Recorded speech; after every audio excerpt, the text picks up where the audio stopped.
ಅದು ನೀರು ಹಾಕಿದ್ರೆ ಹಾಗಾಗ್ತದೆ, ನಾವು ಹಾಕಿದ್ರೆ ಹೀಗೆ.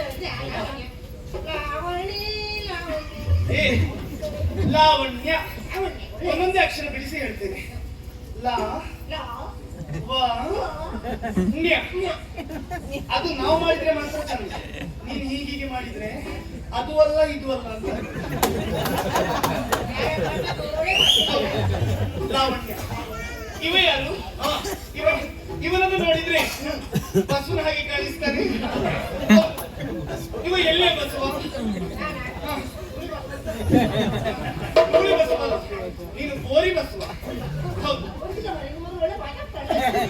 ಅಪ್ಪಯ್ಯ, ಇವರು ನಾಟ್ಯ ನೋಡೋದಕ್ಕಾಗಿ ಬಂದದ್ದ? ಎಲ್ಲಮ್ಮನ ಉತ್ಸವದಲ್ಲಿ ನಾವು ಪಾಲ್ಗೊಳ್ತಾ ಇದ್ದೇವೆ.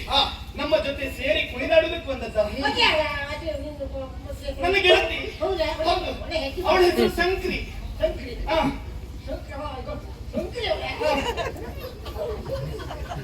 ಅವಳ ತಂಗಿ ಚೀಂಕ್ರಿ.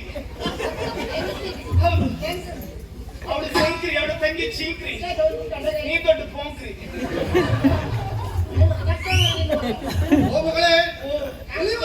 ಉದ್ದೇಶ ಎಲ್ಲಮ್ಮನ ಜಾತ್ರೆಗೆ ಹೋದವಳು ನೀನು.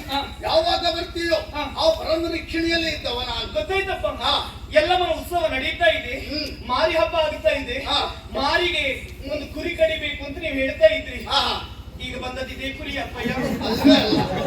ಆ ಕುರಿಯನ್ನ ಇಲ್ಲಿ ಅವರಿಗೆ ತಂದಿದ್ದಲ್ಲ ಹಾಗಂತ ಹಾಗಂತ ಬರುವರ ಉದ್ದೇಶ ಏನು? ಏನಯ್ಯ? ಇವರೇ ನನ್ನನ್ನು ಇಲ್ಲಿವರೆಗೆ ಕರೆತಂದವರು. ಯಾರೇ ಇವರು? ಕಾಳಿಂಗ.